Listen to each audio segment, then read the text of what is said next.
بسم الله الرحمن الرحيم ياسين والقرآن الحكيم إنك لمن المرسلين على صراط مستقيم تنزيل العزيز الرحيم لتنذر قوما ما أنذر آباؤهم فهم غافلون لقد حق القول على أكثرهم فهم لا يؤمنون إنا جعلنا في أعناقهم أغلالا فهي إلى الأذقان فهم مقمحون وجعلنا من بين أيديهم سدا ومن خلفهم سدا فأغشيناهم فهم لا يبصرون وسواء عليهم أنذرتهم أم لم تنذرهم لا يؤمنون إنما تنذر من اتبع الذكر وخشي الرحمن بالغيب فبشره بمغفرة وأجر كريم إنا نحن نحيي الموتى ونكتب ما قدموا وآثارهم وكل شيء أحصيناه في إمام مبين واضرب لهم مثلا أصحاب القرية إذ جاءها المرسلون إذ أرسلنا إليهم اثنين فكذبوهما فعززنا بثالث فقالوا إنا إليكم مرسلون قالوا ما أنتم إلا بشر مثلنا وما أنزل الرحمن من شيء إن أنتم إلا تكذبون قالوا ربنا يعلم إنا إليكم لمرسلون وما علينا إلا البلاغ المبين قالوا إنا تطيرنا بكم لئن لم تنتهوا لنرجمنكم وليمسنكم منا عذاب أليم قالوا طائركم معكم أئن ذكرتم بل أنتم قوم مسرفون وجاء من أقصى المدينة رجل يسعى قال يا قوم اتبعوا المرسلين اتبعوا من لا يسألكم أجرا وهم مهتدون وما لي لا أعبد الذي فطرني وإليه ترجعون أأتخذ من دونه آلهة إن يردني الرحمن بضر لا تغن عني شفاءتهم شيئا ولا ينقذون إني إذا لفي ضلال مبين آمنت بربكم فاسمعون قيل ادخل الجنة قال يا ليت قومي يعلمون بما غفر لي ربي وجعلني من المكرمين وما أنزلنا على قومه من بعده من جود من السماء وما كنا منزلين إن كانت إلا صيحة واحدة فإذا هم خامدون يا حسرة على العباد ما يأتيهم من رسول إلا كانوا به يستهزئون ألم يروا كم أهلكنا قبلهم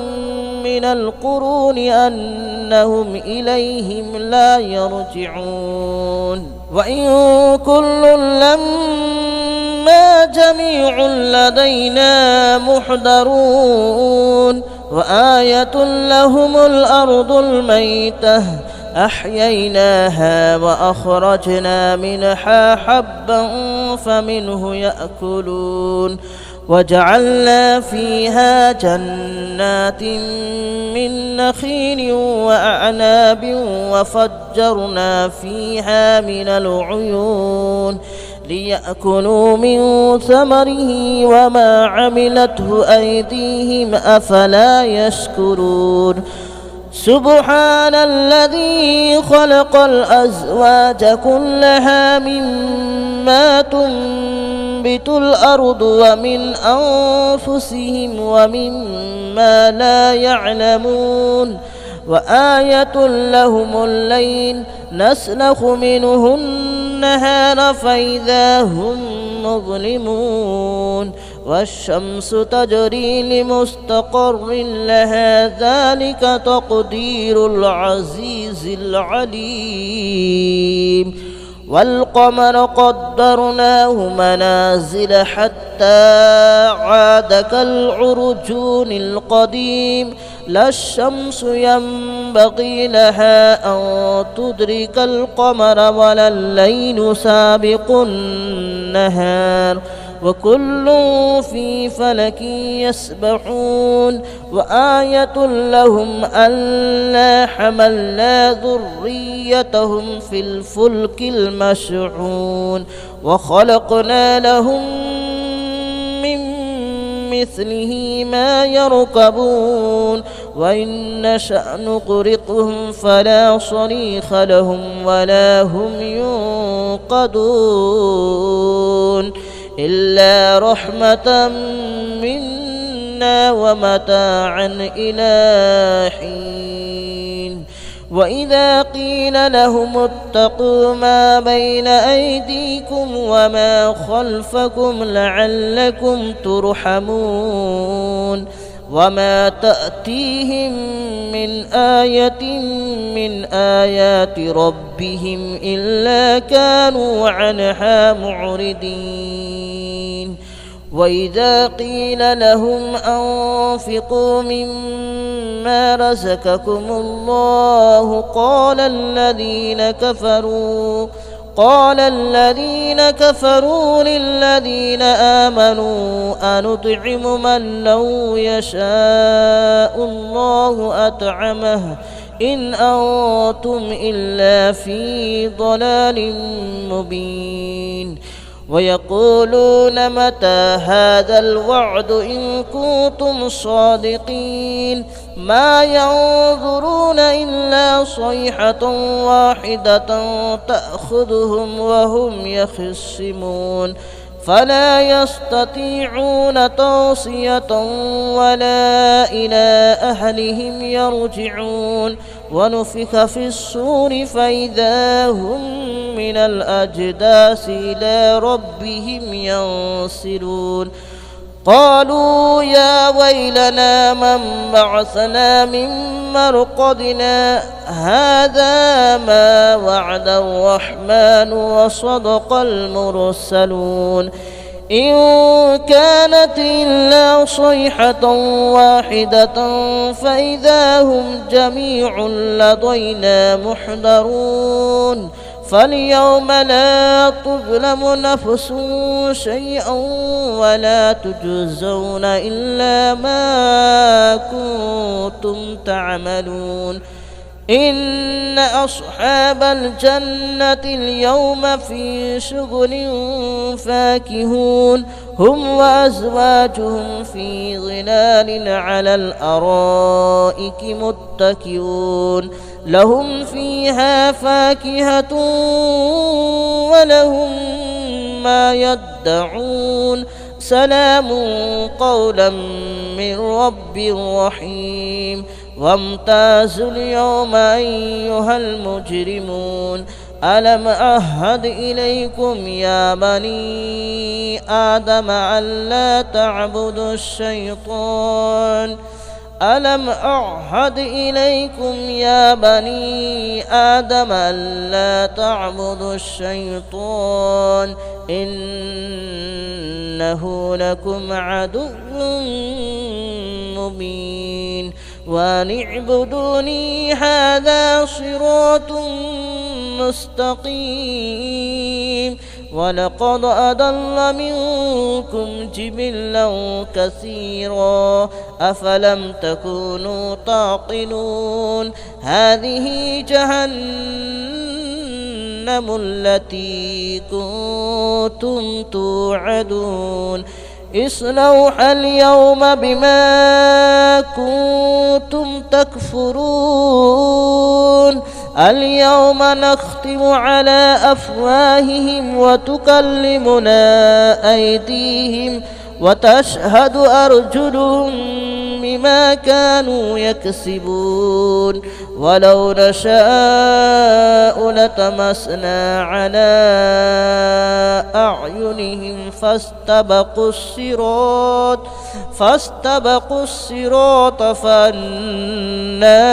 يبصرون ولو نشاء لمسخناهم على مكانتهم فما استطاعوا مضيا ولا يرجعون ومن نعمره ننكسه في الخلق أفلا يعقلون وما علمناه الشعر وما ينبغي له إن هو إلا ذكر وقرآن مبين لينذر من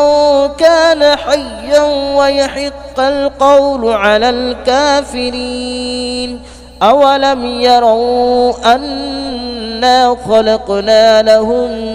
مما عملت أيدينا أنعاما فهم لها مالكون وذللناها لهم فمنها ركوبهم ومنها يأكلون ولهم فيها منافع ومشارب أفلا يشكرون واتخذوا من دون الله آلهة لعلهم ينصرون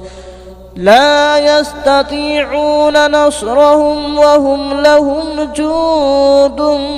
محضرون فلا يحزنك قولهم إنا نعلم ما يسرون وما يعلنون أولم ير الإنسان أنا خلقناه من نطفة فإذا هو خصيم مبين وضرب لنا مثلا ونسي خلقه قال من يحيي العظام وهي رميم قل يحييها الذي أنشأها أول مرة وهو بكل خلق عليم الذي جعل لكم من الشجر الأخضر نارا فإذا أنتم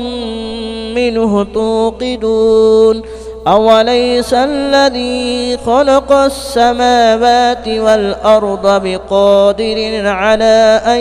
يخلق مثلهم بلى وهو الخلاق العليم إنما أمره إذا أراد شيئا أن يقول له كن فيكون فسبحان الذي بيده ملكوت كل شيء وإليه ترجعون. بسم الله الرحمن الرحيم. الرحمن علم القرآن خلق الإنسان علمه البيان. الشمس والقمر بحسبان والنجم والشجر يسجدان. والسماء رفعها ووضع الميزان ألا تطغوا في الميزان وأقيموا الوزن بالقسط ولا تخسروا الميزان. والأرض وضعها للأنام فيها فاكهة والنخل ذات الأكمام والحب ذو العصف والريحان. فبأي آلاء ربكما تكذبان. خلق الإنسان من صلصال كالفخار وخلق الجان من مارج من نار. فبأي آلاء ربكما تكذبان. رب المشرقين ورب المغربين. فبأي آلاء ربكما تكذبان. مرج البحرين يلتقيان بينهما برزخ لا يبغيان. فبأي آلاء ربكما تكذبان. يخرج منهما اللؤلؤ والمرجان. فبأي آلاء ربكما تكذبان. وله الجوار المنشآت في البحر كالأعلام. فبأي آلاء ربكما تكذبان. كل من عليها فان ويبقى وجه ربك ذو الجلال والإكرام. فبأي آلاء ربكما تكذبان. يسأله من في السماوات والأرض كل يوم هو في شأن. فبأي آلاء ربكما تكذبان. سنفرغ لكم أيها الثقلان. فبأي آلاء ربكما تكذبان. يا معشر الجن والإنس إن استطعتم أن تنفذوا من أقطار السماوات والأرض فانفذوا لا تنفذون إلا بسلطان. فبأي آلاء ربكما تكذبان. يرسل عليكما شواظ من نار ونحاس فلا تنتصران. فبأي آلاء ربكما تكذبان. فإذا انشقت السماء فكانت وردة كالدهان فبأي آلاء ربكما تكذبان فيومئذ لا يسأل عن ذنبه إنس ولا جان فبأي آلاء ربكما تكذبان يعرف المجرمون بسيماهم فيؤخذ بالنواصي والأقدام فبأي آلاء ربكما تكذبان هذه جهنم التي يكذب بها المجرمون يطوفون بينها وبين حميم آن فبأي آلاء ربكما تكذبان ولمن خاف مقام ربه جنتان فبأي آلاء ربكما تكذبان ذواتا أفنان فبأي آلاء ربكما تكذبان فيهما عينان تجريان فبأي آلاء ربكما تكذبان فيهما من كل فاكهة زوجان فبأي آلاء ربكما تكذبان متكئين على فرش بطائنها من استبرق وجنى الجنتين دان فبأي آلاء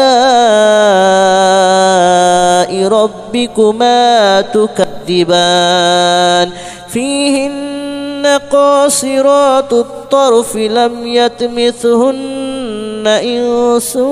قبلهم ولا جان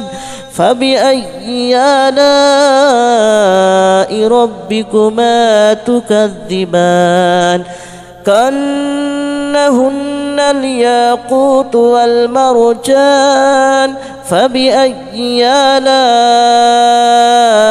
ربكما تكذبان هل جزاء الإحسان إلا الإحسان فبأي آلاء ربكما تكذبان ومن دونهما جنتان فبأي آلاء ربكما تكذبان مدهامتان فبأي آلاء ربكما تكذبان فيهما عينان نضاختان فبأي آلاء ربكما تكذبان فيهما فاكهة ونخل ورمان فبأي آلاء ربكما تكذبان فيهن خيرات حسان فبأي آلاء ربكما تكذبان حور مقصورات في الخيام فبأي آلاء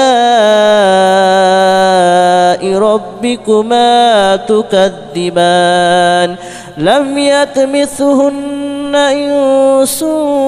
قبلهم ولا جان فبأي آلاء ربكما تكذبان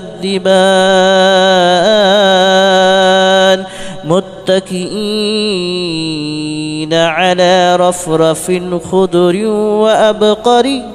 حسان فبأي آلاء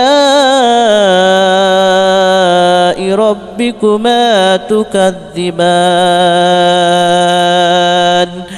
تبارك اسم ربك ذي الجلال والإكرام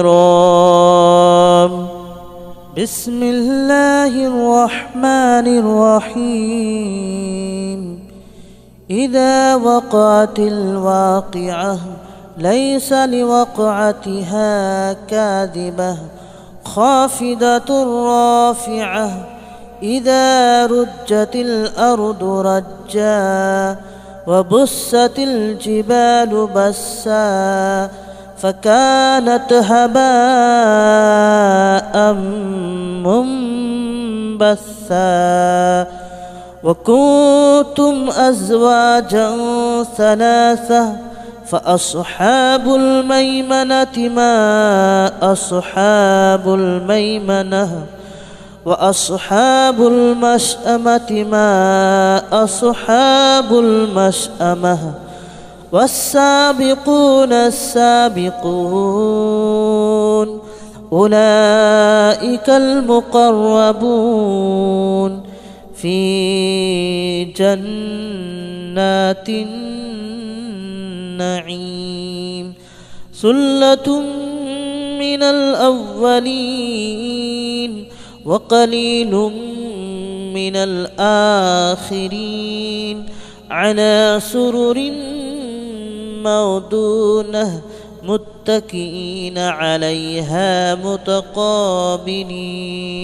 يطوف عليهم ولدان مخلدون بأكواب وأباريق وكأس من معين لا يصدعون عنها ولا ينزفون وفاكهة مما يتخيرون ولحم طير مما يشتهون وحور عين كأمثال اللؤلؤ المكنون جزاء بما كانوا يعملون لا يسمعون فيها لغوا ولا تأثيما إلا قليلا سلاما سلاما وأصحاب اليمين ما أصحاب اليمين في سدر مخدود وطلح منضود وظل ممدود وماء مسكوب وفاكهة كثيرة لا مقطوعة ولا ممنوعة وفرش مرفوعة إنا أنشأناهن إنشاء فجعلناهن أبكارا عربا أترابا لأصحاب اليمين ثلة من الأولين وثلة من الآخرين وأصحاب الشمال ما أصحاب الشمال في سموم وحميم وظل من يحموم لا بارد ولا كريم إنهم كانوا قبل ذلك مترفين وكانوا يصرون على الحنث العظيم وكانوا يقولون أئذا متنا وكنا كنا ترابا وعظاما أئنا لمبعوثون أو آباؤنا الأولون قل إن الأولين والآخرين لمجموعون إلى ميقات يوم معلوم ثم إنكم أيها الضالون المكذبون لآكلون من شجر من زقوم فمالئون منها البطون فشاربون عليه من الحميم فشاربون شرب الحميم هذا نزلهم يوم الدين نحن خلقناكم فلولا تصدقون أفرأيتم ما تمنون أأنتم تخلقونه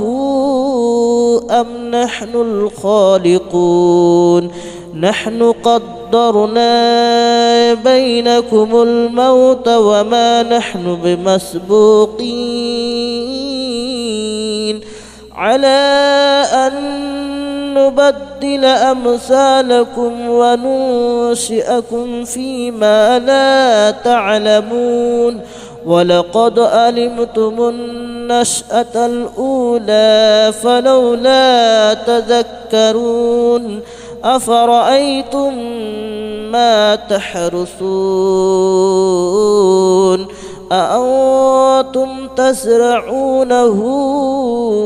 أم نحن الزارعون لو نشاء لجعلناه هطاما فظلتم تفكهون إنا لمغرمون بل نحن محرومون أفرأيتم الماء الذي تشربون أأنتم أنزلتموه من المزن أم نحن المنزلون لو نشاء جعلناه أجاجا فلولا تشكرون أفرأيتم النار التي تورون أأنتم أنشأتم شجرتها أم نحن المنشئون نحن جعلناها تذكرة ومتاعا للمتقين نحن جعلناها تذكرة ومتاعا للمقوين فسبح باسم ربك العظيم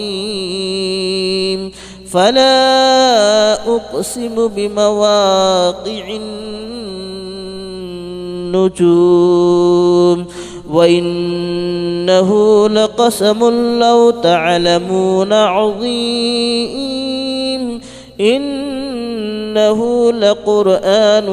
كريم في كتاب مكنون لا يمسه إلا المطهرون تنزيل من رب العالمين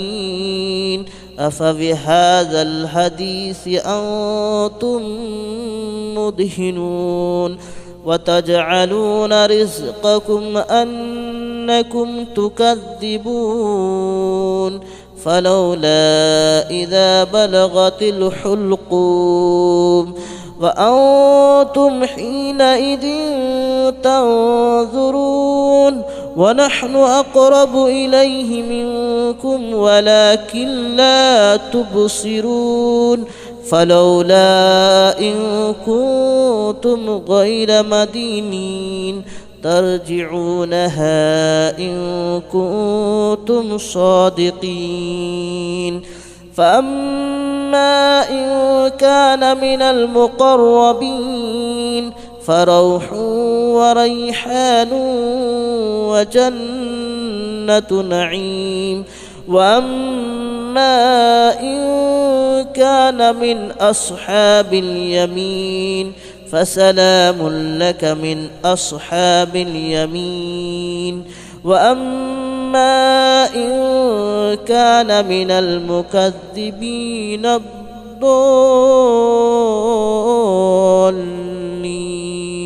فنزل من حميم وتصلية جحيم إن هذا لهو حق اليقين فسبح باسم ربك العظيم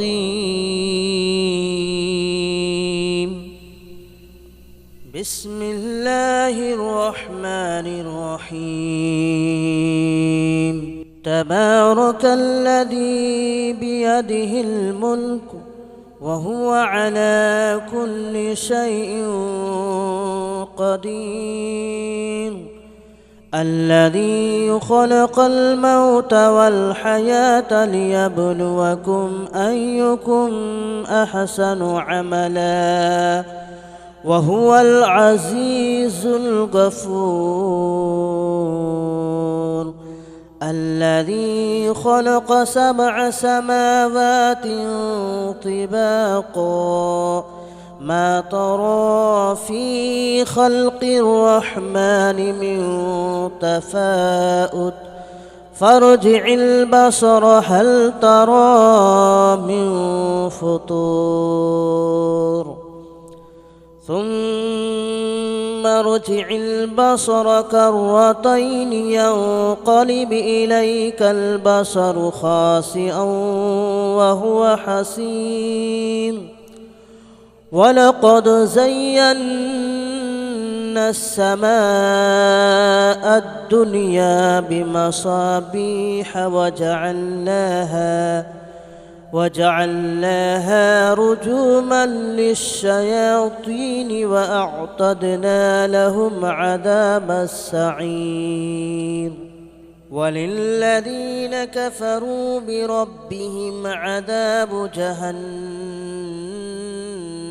وبئس المصير إذا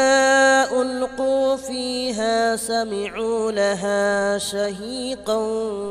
وهي تفور تكاد تميز من الغيظ كلما ألقي فيها فوج سألهم خزنتها ألم يأتكم نذير قالوا بلى قد جاءنا نذير فكذبنا وقلنا ما نزل الله من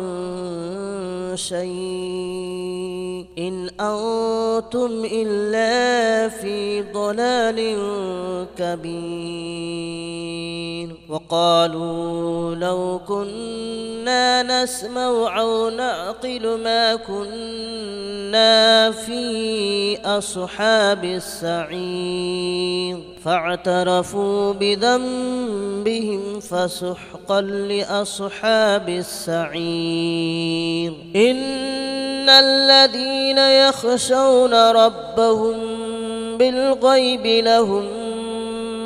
مغفرة وأجر